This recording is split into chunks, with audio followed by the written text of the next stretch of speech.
Greetings to you, dear readers and enthusiasts of mythical tales. Once again, we have gathered together to narrate a beautiful story, an epic saga. Yes, indeed. Today we intend to delve into the continuation of the mythological story of Babylon. Surely, you have heard the first part of this beautiful and mythical narrative.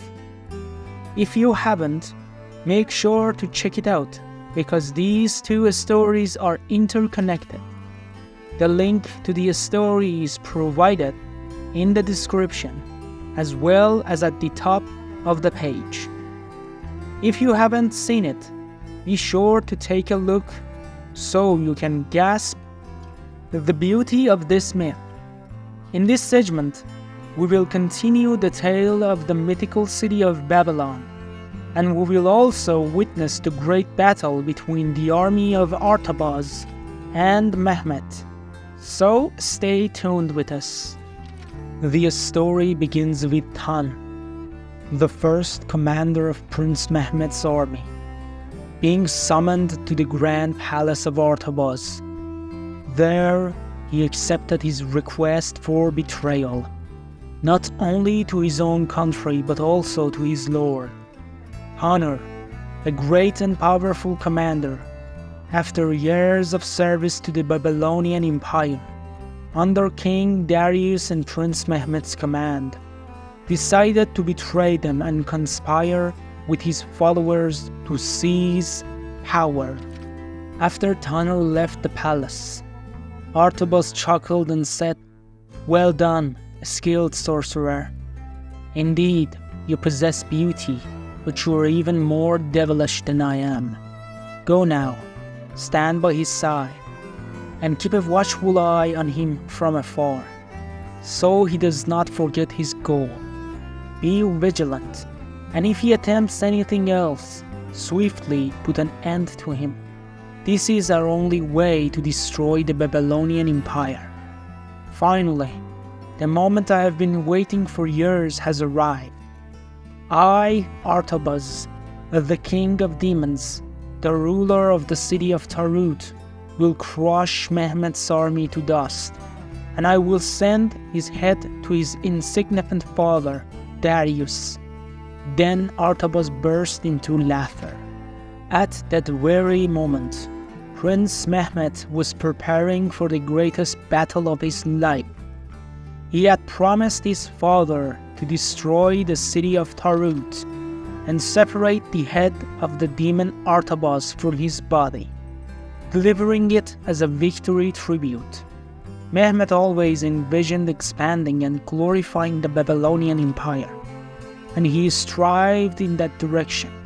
That's why he was the crown prince, and after his father, he was destined to ascend the throne. Since his youth, Prince Mehmet had always been by his father's side, learning the art of swordsmanship and combat from his father, King Darius. Later, he fought alongside his father in great battles against enemies and demons, becoming the most renowned warrior in the entire world. All empires and cities recognized him as the indomitable commander of Babylon, knowing that he never tested defeat in any of his battles, and always emerged victorious on the battlefield. Mehmet possessed the spirit of a warrior and was always an advocate for peace and defender of the oppressed. And now, after all these honors, he was about to face the greatest task of his life, and in a great battle against the mightiest and most diabolical army in the world, the army of dark blood, which belonged to the city of demons, Tarut. Mehmet's army would stand. It was an army that even his father, King Darius, had not succeeded in defeating. But Mehmet did not know what fate awaited him, a fate both harsh and heart-wrenching.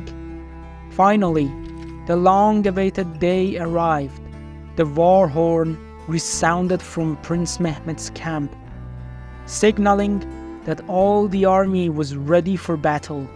The ranks of soldiers stood in their formations, prepared to confront the darkened army. Prince Mehmet stepped forward before his army and spoke loudly, "All brave and mighty soldiers, all lovers and defenders of Babylon, be ready to march into battle. Today we shall fight against the demons who have oppressed us and the oppressed for ages. So be prepared to engage in this fight. You are the warriors of light, so fear not death, but hope for victory." Then the entire army shouted in unison, "Long live Prince Mehmet! Long live Prince Mehmet!" And they began their march.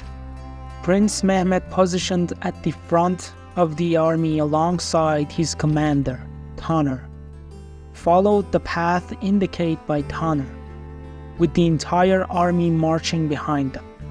No one knew that Taner, the great commander of the army, had committed a great betrayal. The night before the battle, as Taner returned to his tent, he spent hours lost in thought, questioning himself. He pondered, "Can I do this? Will I become king? Why should I betray? No, this isn't right." He was perplexed and angry with himself. As he stared at the green potion, Taner began to laugh. In that moment, the beautiful demonic sorcerer reappeared before him and said, "Taner, you are a powerful commander. Seize your authority. You can be the next king of Babylon. What are you afraid of?" Once again, Taner became intoxicated and confused. He drank the green potion he had taken from the sorcerer before and declared, "You are right. I will be the next king of Babylon." Taner then led the army toward a large trench near the city of Tarut. Prince Mehmet said to him, "Taner, is this where we're supposed to attack? Are you sure this is the weak point of the city?" Taner replied, "Yes, Your Highness. Just a little further ahead, there is a large ancient underground tunnel. From there, we can infiltrate the city and destroy them." The poor prince, unaware of the scheme his commander had concocted, accepted the plan and proceeded. Suddenly, that moment, the army of demons emerged from the top of the ridge of large trench and began launching fire towards Prince Mehmet's army. Prince Mehmet, shocked by the sudden attack, shouted, "Take military formation! The enemy is attacking us!" As Artabaz's army emerged from underground and began their assault, a great battle ensued. Mehmet realized he had fallen into a major trap, but he had no choice but to fight. He bravely engaged in combat, fighting valiantly against the enemy forces. Artabaz, amidst the carnage, noticed Mehmet and launched an attack towards him. Mehmet and Artabaz clashed fiercely, engaged in a breathtaking battle amid the chaos of war. Artabaz delivered powerful blows with his large axe, but Mehmet was swift and elusive, dodging and parrying skillfully. Finally, Prince Mehmet managed to bring Artabaz to his knees. With a series of quick strikes, standing face to face with him, Mehmet declared, "You are a vile and wicked demon. Your end is here." He raised his own sword high, poised to deliver the final blow. As he was about to strike, suddenly his arm went limp, and his sword fell from his grasp. Indeed, A dagger had been plunged into his back. Prince Mehmet turned around in excruciating pain to see who had betrayed him. Shocked and numb, his gaze turned dry. It was Taner, his own commander, who had betrayed him. Prince Mehmet, in that moment of agony, felt the sting of betrayal deep in his heart. For the first time in his life, he tasted defeat. With both knees on the ground, he turned to Taner, mustered a smile, and said, "Taner, why? Why did you do this? You were my brother. You were my commander. You served my father, and you served me. Why did you betray your country and your people? Taner, why?" Taner, who was both saddened and relieved, spoke with bitterness. "You were a fool. I was your powerful commander, yet neither you nor that foolish king recognized my worth. I have served you and the king for years, but you always overlooked my efforts. I remained stuck in the same position, always just a commander. You saw how hard I tried, how much I sacrificed, yet you never saw me, never acknowledged me. That's why I had to take matters into my own hands." At that moment, Prince Mehmet, wounded and defeated, smiled and said, "Taner, no human or creature in this world can change their fate, and the fate of a traitor like you will always lead to destruction. Be certain of that." At that moment, Artabaz raised his large axe to sever Prince Mehmet's head from his body. Mehmet glanced around and saw his soldiers falling one by one, slaughtered mercilessly. In that instant, he closed his eyes, tears streaming down his face, and whispered, "Father, forgive me. Forgive me, great King Darius." And in that moment, Artabaz's axe came down, and Prince Mehmet's head was severed from his body. Indeed, this was Mehmet's dream, to sever the head of his enemy and bring victory and peace to his kingdom.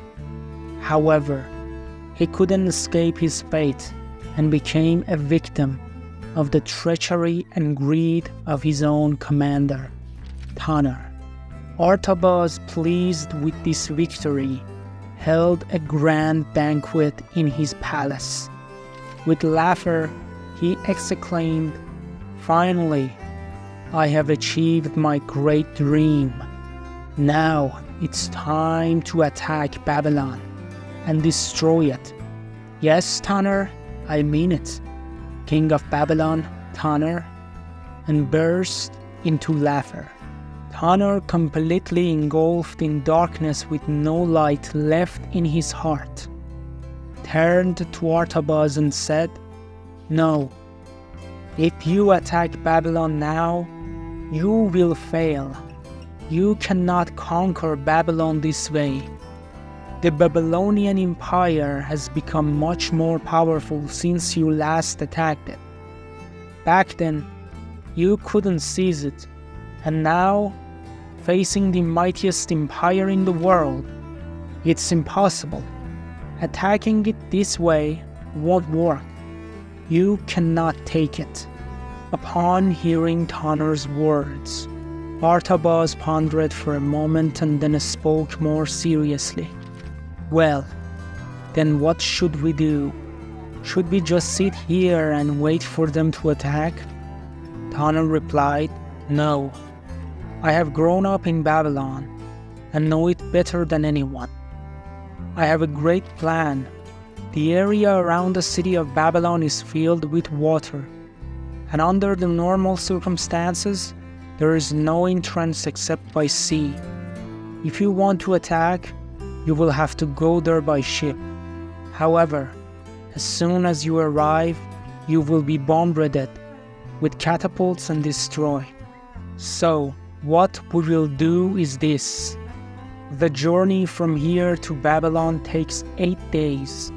News of Prince Mehmet's defeat in Babylon will take a week to reach there. I will go to Babylon with the half-ruined ship, with Mehmet's head. They won't know what happened here. They will think Mehmet was defeated and I survived. I will stay there for a few days and surely they will return for revenge and another battle. I'll lure them into the trap again, and with the next ship, I will bring them to a remote area in the middle of the ocean. That's where you must attack and destroy them. The only way to destroy Babylon is to eliminate all their commanders and leaders. And once Darius is left alone, we will take Babylon with our final attack. And in that moment, Artabaz began to laugh and said, "Indeed, you are a devil yourself. Whatever scheme you conceive, you execute it perfectly." At that moment, Tanur placed Prince Mehmet's head in a box, injured himself, and set off with the half-ruined ship towards Babylon. Indeed, his fate was just like that. Once joined with darkness, no human can escape their destiny or alter it. Tanur, who after 8 days finally reached near the city of Babylon, saw the watchtowers of the city. He arrived at the port, injured and incapacitated. The soldiers and Prince Ardashir hurriedly came to meet him. Ardashir, shocked by Tanur's condition, took Tanur's hands, lifted him up, and with concern and distress asked him, "What happened, Commander Tanur? Where is my brother? What happened to the war? You succeed? What has occurred?" Suddenly, Tanur began to cry and said, "Prince, the prince has been defeated and killed in battle. Forgive me for surviving. Forgive me, Prince." And at that moment, Ardashir, shocked, tears streaming down his eyes, said, "Brother, oh brother." It didn't take long for this news to separate to all the people of Babylon and be disseminated in the palace court. With eyes full of tears and sorrow, Ardashir, accompanied by Tanur, carrying his brother's head in a box, arrived at the palace court. Ardashir, kneeling before his father's throne, with tears and sorrow in his eyes, said, "O King of Kings, O great Emperor of Babylon, the legendary King Darius, your great son, Prince Mehmet, has been defeated, and this is the only remains of him." And placing the box in front, King Darius, who was shocked, rose from his throne and walked sorrowfully towards the box. All the courtiers, the queen, brothers and sisters of Mehmet began to weep and wail. King Darius, kneeling down with both knees to the ground, opened the box and saw the head of his own son. Great sorrow broke in his heart, and grief seized his soul. King Darius, now understanding that he had lost his heir and greatest hero, a great sorrow settled in his heart, but he closed the chest and rose, raising his voice. Mehmet, my rightful heir and prince of Babylon, participated in a great battle, and like a brave warrior lost his life. He remains a hero and champion. Never forget that. He was a fighter and lost his life like a fighter. So stay calm and do not lose yourselves. Then he began to walk towards his throne and sat upon it. Prince Ardashir organized the funeral ceremony and invite all the people of the city and neighboring countries. Commander Tanner, you too, rise and hold your head up high. After the funeral ceremony, we will go to the battle and avenge Mehmet. On that day, everyone in the city of Babylon, from the poorest to the wealthiest, all the officials, all the people of various entities, and representatives from neighboring cities and countries gathered for the magnificent ceremony. The funeral rites lasted for 10 days. During this period, no one knew what was in the heart of King Darius. Everyone thought he was not saddened and felt nothing. But the powerful king, in his solitude, shed tears and mourned deeply for his eldest son. The pain in his heart never faded. It was a deep wound that would never heal. After the passing of those 10 days, the mighty army set out to attack the city of Tarut. The army was under the command of King Darius himself, but leading the vanguard was his son, Ardashir. They departed earlier than the king, sailing with a large fleet and a portion of the army. Tanner, along with Ardashir, was guiding them towards destruction. The Prince Ardashir was unaware that a fate similar to that of his elder brother awaited him. With several ships, they reached the middle of the Galtos Ocean, the largest and deepest ocean in the world, where the city of Tarut was located beyond. It was far from the reach of Babylon and a prime point for the attack of Artabaz and Tanner.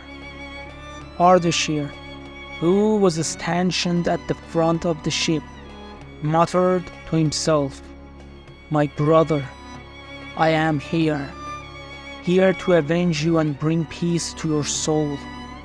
Ardashir deeply admired his elder brother and had always been by his side. He had learned all the arts of swordsmanship and warfare from his older brother, Mehmet. For this reason, he held great respect for him. After learning of his brother's death, a fire of anger and vengeance burned within him, consumed by thoughts of revenge. Suddenly, a massive sea monster emerged from the depths and attacked the ships. Ardashir quickly rushed to the deck and organized the soldiers for battle. The other ships swiftly approached the sea monster and began firing cannons at it. The monster inflicted significant damage to the ships before finally being destroyed and sinking beneath the waves. But it was all part of a plan. The sea monster was one of Artabaz's monsters that he had unleashed to inflict damage on them. This allowed Artabaz to get closer to them with his own ships and launch a final attack. Meanwhile, Tanner was on the ship to assist Artabaz. At that moment, Ardashir turned around and saw large dark ships ahead of them, firing at them. Indeed, Artabaz began his attack and his demonic soldiers boarded Ardashir's ship, starting to kill soldiers and commanders. Ardashir, caught up in the chaos of naval warfare, suddenly noticed Tanner killing his own soldiers. Shocked, he angrily attacked Tanner, accusing him of treachery and engaging in combat. With a few moves, he wounded Tanner and threw him to the ground, accusing him of being a filthy traitor and threatening him with a final blow, raising his sword high to strike as cannonballs was fired and struck a ship. Ardashir was thrown in another direction. After a few minutes, Ardashir opened his eyes to a scene of horror. He found himself immersed in blood, witnessing his soldiers and commanders engulfed in flames and his ships destroyed. Amidst the smoke and dust, Ardashir saw Tanner advancing with a blood-drenched sword. Ardashir picked up the sword lying on the ground, though he was barely clinging to life, and launched an attack. However, it was futile. With a few sword strikes, Tanner threw Ardashir aside, sending him staggering towards the front of the ship. Ardashir, soaked in blood and wounded, leaned against the bow of the ship. "And you," Ardashir gasped, "you treacherous wretch, you betrayed your country, your commander, your king. You betrayed your people. You deserve death." With these words, he lunged towards Tanner. In response, Tanner thrust his sword into Ardashir's heart, saying, "Forgive me, Prince. This is my destiny to become the king of Babylon." Ardashir smiled faintly and uttered, "You are a fool," before his eyes closed forever and he passed away. Now, Artabaz and Tanner had seized the power of Babylon. They had eliminated the second son of King Darius and all the mighty commanders, along with half of the great army of Darius. Now, they were ready for the final assault, an ultimate battle for Babylon. King Darius did not know that he had been betrayed once again, and had lost his second son mercilessly. He was unaware of the sinister fate awaiting him and his greatest empire. Artabaz placed Ardashir's body on the deck of his ship, leading the way with Tanner and his vast dark army towards Babylon, aiming to bring its destruction to Armageddon. The fate, whatever it desires, whatever it brings to Babylon. Will Babylon be destroyed? Will King Darius be killed? Will Tanner become the next king of the city? The fate, whatever it desires, is a question that you will understand later. You are very welcome. I'm glad you enjoyed the story so far. Part 2 of this beautiful saga has come to an end. Be sure to like and subscribe to stay updated, as it will give us more energy to create the third part of this story. If you like this beautiful saga, be sure to share it with your friends so they can enjoy it too. Goodbye until the next saga.